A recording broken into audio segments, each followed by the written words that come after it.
네, 떠오르는 핫한 직업을 소개해드리는 라이징 잡 시간이 돌아왔습니다. 오늘의 주인공은요? 네, 자 오늘 주인공입니다. 바로 조향사로 활동 중인 이성민 님입니다. 안녕하세요. 안녕하세요. 네, 안녕하세요. 네, 반갑습니다. 네. 저희가 조향사라는 직업에 대해서 굉장히 궁금증이 많이 있습니다. 어떤 일을 하는 직업인지 먼저 직업 소개부터 부탁드릴게요. 그 조향사의 사전적 의미라고 하면 네. 이제 그 여러 가지 향료를 섞어서 새로운 향을 만들거나 제품의 향을 덧입히는 등의 일을 하는 네. 전문인이라고 정의를 하는데요. 예. 크게는 후각과 미각을 함께 사용하여 식향을 만드는 플레이버리스트와 저처럼 향수나 화장품 등에 사용할 향장향을 만드는 퍼퓸머로 크게 나눌 수 있습니다. 두 개로. 예. 네. 이 조향 업무 자체는 또 어떻게 이루어지는지 궁금한데요. 대부분의 조향 업무는 이제 고객의 의뢰에 의해서 이루어지기 때문에 단순히 좋은 향을 만들어내는 것을 넘어서 네. 제품이 추구하는 컨셉과 감성에 맞는 향을 개발하고 제안하는 일이 조향사들의 주된 업무입니다. 따라서 시장과 소비자의 분석 역시 조향사의 중요한 업무 중에 하나라고 볼 수 있습니다. 네, 매일매일 매 시간을 이 향기 속에서 산다라고 생각하니까 굉장히 달콤한 직업이 아닐까 생각이 드는데 네. 자, 조향사란 직업은 언제부터 생겨난 거예요? 향의 역사는 이제 기원전으로 올라가야 할 만큼 오래되었지만 우리가 알고 있는 알코올성 향수는 1370년경 만들어진 굉장히 1300. 헝거리 워터부터라고 이제 생각을 하는데 그 이전에도 이후에도 조향사는 분명 존재해 왔지만 현대적 의미로 우리가 알고 있는 조향사의 시작은 화학 합성 향료가 본격화돼서 향수의 대량 생산이 가능해진 19세기 중엽부터입니다. 네. 우리나라 같은 경우에는 1959년에 한국 농산을 시작으로 1963년에 일본의 다가사코 향료와 기술 제휴를 한 보락, 그리고 보락이라는 회사. 네. 1976년에 프랑스의 시스칼부와 합작으로 설립된 한불환농 그리고 서울향료 등이 향료 시장을 형성하면서 1970년대 후반부터 본격적으로 조향사들이 활동하기 시작했습니다. 네. 그렇군요. 50여 년 가까이 된 꽤 전통 있는 직업이라고도 할 수가 있겠네요. 그나저나 이제 국내에 활동하시는 조향사분들은 몇 분 정도 되시는지 궁금하고요. 또 왠지 향수, 향기 하면은 여성분들의 비율이 더 많을 것 같기도 하고 그래요. 어떻습니까? 정확한 이제 비율이 나와 있지는 않는데 통계가 잡혀 있지는 않은데 한 100분 내외로 예상되고요. 그 정도로 추측이 되고 그리고 이제 향수라고 하면 향을 다루는 거니까 이제 조향이라고 하면 향을 다루니까 여자분이 많으실 것 같지만 의외로 남자분들이 많습니다. 저희 생각을 해보시면 이게 그 화공학을 전공하신 분들이 사실은 많이 선택하는 직업인데 화공과 자체로 여자분들이 많이 오시지 않으세요. 안타깝게요.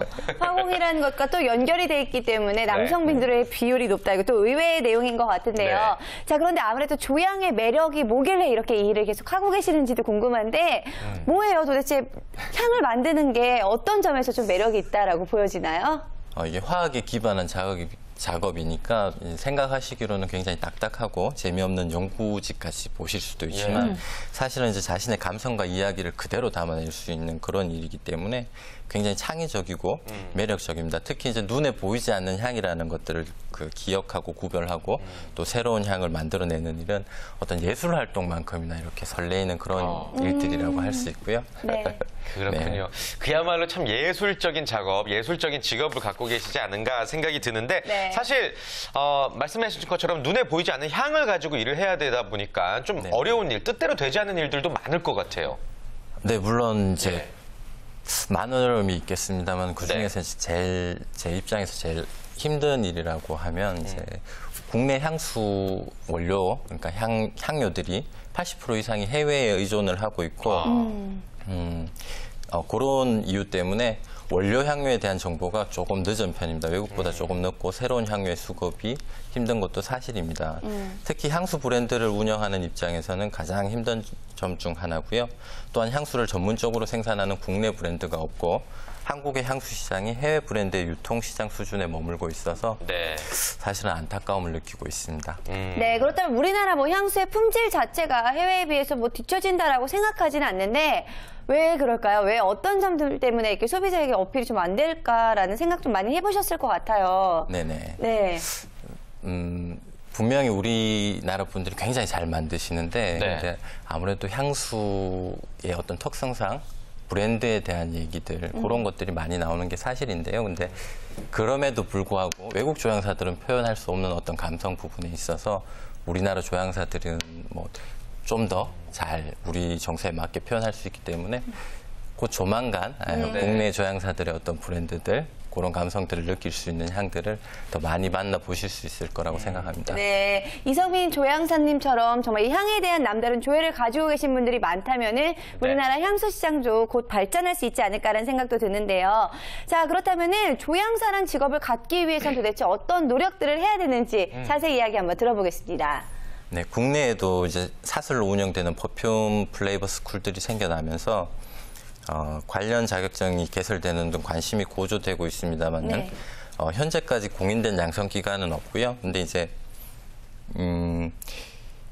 일반적으로 향유 회사나 기타 기업의 향유 관련 부서에 입사해서 네. 회사의 체계적인 연수를 받거나 받아서 조향사가 되는 방법, 그리고 해외 프랑스 이시카나 일본의 닙스 등 전문 학교를 졸업 후 취업을 하는 그런 방법들이 있을 수 있습니다. 네, 퍼퓸 플레이버 스쿨이라는 거는 어떤 거예요?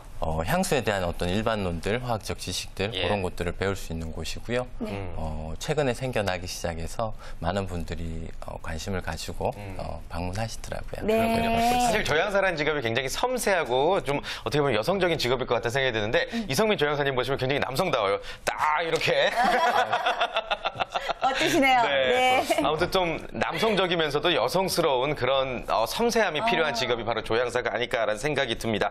그나저나 모든 조향사들이 우리 이성민 조향사님처럼 자신만의 브랜드를 런칭할 수는 없잖아요. 그렇다면 어떤 곳으로 취업을 해야 되는지 그런 부분에 대한 정보도 있을까요? 네네. 현재는 향유 회사나 식품 회사 그리고 제약회사, 화장품 회사 등에 좀 국한되어 있는 편이고요. 예. 그렇지만 앞으로 조금 더욱 다양한 분야에서 조향사를 필요로 하게 될 것으로 이제 예상하고 있습니다. 다양한 분야라고 하면 어떤 분야일지 혹시 생각하시는 분야가 있을까요? 향이라는 거는 이제 굉장히 감성 친화적이잖아요. 네. 상품을 개발하는 데 있어서 거의 모든 상품에 향을 적용할 수 있다고 생각을 하고 있고요. 네. 또 특히나 뭐 개인 브랜드 같은 경우에도 이제는 가능하지 않을까. 저처럼 향수를 만드는 분들, 그다음에 뭐 향초를 만들 수도 있고 디퓨저라든가 디퓨저. 네, 그런 분야들도 이제 그 향수라고 하는 그런 향이라고 하는 분야들은 그 수많은 사람만큼 또 다양한 감성이 존재하기 때문에 또 그 감성만큼 또 다양한 수요가 존재한다라고 생각하고 있습니다. 아, 좋습니다. 정말 다양한 분야로도 진출을 할 수가 있다고 하니까 많은 분들 꿈꿔보셔도 좋을 것 같은데 그렇다면은요, 저희가 조금 더 현실적인 정보를 드리고 싶어서 질문을 한번 드려보도록 하겠습니다. 조향사의 보수 체계는 어떻게 될까요? 저 같은 경우는 이제 개인 회사를 운영하고 있기 때문에 예. 다른 기업에서 일하시는 분들의 어떤 보수에 대해서 정확하게 알고 있지는 못하지만 한국 직업 정보 시스템에 의하면은 평균 연봉이 한 3천만 원 수준 정도로 알고 있습니다. 요건 이제 회사에 소속됐을 때고. 네네. 그러니까 대표님처럼 자신의 그 회사를 갖게 되면 훨씬 더 많은 수입을. 직장 생활이랑 사실 비슷합니다. 그렇군요. 네. 알겠습니다. 자, 아무튼 준비만 철저히 한다면 보수 체계도 자신이 또 높여 나갈 수 있지 않나 이런 생각도 들고요. 자, 그렇다면요, 조향사가 되기 위해서 어떤 성격, 어떤 자질을 갖추는 것이 유리하다고 생각 드세요?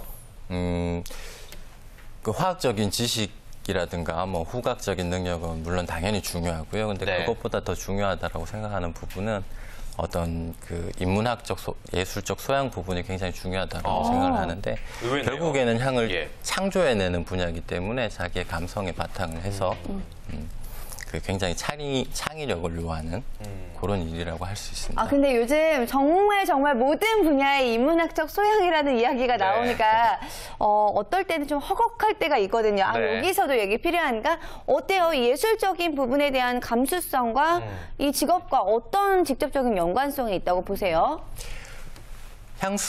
저 같은 경우는 이제 향수를 만드니까 향수를 예를 들자면 좋은 향을 만드는 일은 사실은 어려운 일이 아닌데 이것들을 소비자가 가지고 있는 감성과 추억과 이런 것들을 파악하고 거기에 맞는 향을 제시를 하려면 아무래도 자기 감성이 풍부하지 않다면 조금 어려운 일이라고 할 수 있겠습니다. 아, 맞아요. 추억과 연결시킨다라는 부분에서 어떤 이야기인지 확실하게 알 수가 있을 것 같은데요. 자, 그렇다면 조향사님 같은 경우에는 어디서 주로 아이디어와 영감을 얻으시는지도 궁금합니다. 저희 같은 경우는 이제 클라이언트의 어떤 요청에 의해서 만드는 것들이 아니기 때문에 순수하게 저희 얘기를 담고 있고요. 저 뭐 연애 시절의 얘기라든가 아니면은 친구들과의 이야기, 아니면 가족들과의 이야기 그런 이야기들 중에서 이건 꼭 남겨놓고 싶다, 남들에게 얘기하고 싶다라는 이야기들을 향수에 담고 있습니다. 그렇군요. 또 향이란 것이 그렇게 추억과 연결되면 또 자신만의 남다른 또 독특한 향을 만들 수가 있는 것 같습니다. 그나저나 조향사시기 때문에 저희가 제일 궁금한 거는 왠지 재밌는 직업병 같은 게 있지 않을까 싶어요. 좀 일하시면서 에피소드 없으세요? 특별한 병이 생기는 건 아니고요. 근데 이제 아무래도 다양한 향에 관심을 가지다 보니까 처음 뵙는 여자분들의 이렇게 냄새를 맡아보니까 쓰레기가 남이 쓰레기라고 생각하는 걸 이렇게 주워서 냄새를 맡아보고 하니까 많은 분들이 이상한 행동으로 오해를 하시고 뭐 그런 경우가 있더라고요. 다른 여자에게 나는 향에 대해서는 좀 이해가 되는데 쓰레기 향기는 왜 맡으시는 거예요? 과일 껍질 같은 걸 이렇게 막 모아놓고 그러면은 좋은 냄새가 나는 경우가 굉장히 많아요. 그런 것들 주워서 이게 무슨 냄새지? 맡아보는 거니까. 그러면은 보통 다른 분들이 뿌리시는 향수 같은 경우에도 다 맞추시겠네요, 보통. 그렇진 않고요. 부끄럽게도 그렇진 않지만 이제 무슨 타입이다. 그리고 어떤 향들이 주성분이다 이런 것 정도는 이제 맞춰내죠. 네, 조향사님의 주변 분들은 아무래도 향수를 뿌리시는 데 있어서도 굉장히 신경을 좀 쓰셔야 될 것 같은데요. 자, 그렇다면은 조향사라는 직업에 대한 전망에 대해서도 직접 일을 하고 있는 선배 입장으로 이야기를 한번 들어보겠습니다.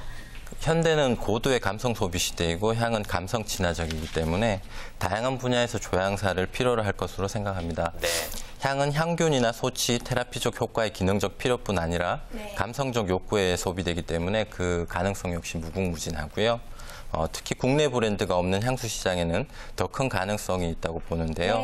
향은 수많은 사람의 다양한 감성만큼 다양한 수요가 있기 때문에 개인 감성에 바탕한 향수, 향초, 디퓨저 시장이 성장할 것으로 예상됩니다. 그리고 아까도 말씀드렸다시피 외국인 조향사들이 표현하지 못하는 정서를 국내 조향사들은 표현할 수 있다고 생각하기 때문에 곧 우리나라에도 퍼스널 브랜드, 인디 퍼스널 브랜드들이 생겨나고 자리 잡을 것으로 믿습니다. 그렇군요. 알겠습니다. 자, 방송을 지켜보고 계신 대한민국의 많은 예비 조향사들 계실 것 같아요. 그분들을 위해서 응원의 한 말씀도 마지막으로 부탁드리겠습니다. 조향사로 일할 수 있는 곳도 이제 연구원으로서 일할 수 있는 곳도 많지만 광고 쪽 일을 하다가 저 같은 경우는 광고 쪽 일을 하다가 조향사가 된 경우거든요. 제 경우를 예를 들어서 이제 말씀드리자면은 누군가 자기를 조향사로 만들어주기를 기다리지 마시고 화가 난 뮤지션, 작가들 대부분의 창작자들이 스스로 이렇게 자기의 어떤 직업을 만들어가는 거거든요. 스스로 조향사가 되는 방법도 있다라는 거를 말씀드리고 싶습니다. 좋습니다. 자, 오늘 이성민 조향사님과 함께 했는데요. 자, 앞으로도 이 조향산업 발전을 위해서 계속해서 힘써주시기 바라겠고요. 앞으로의 모습도 계속해서 기대해 보도록 하겠습니다. 오늘 함께 해주셔서 고맙습니다. 고맙습니다. 감사합니다.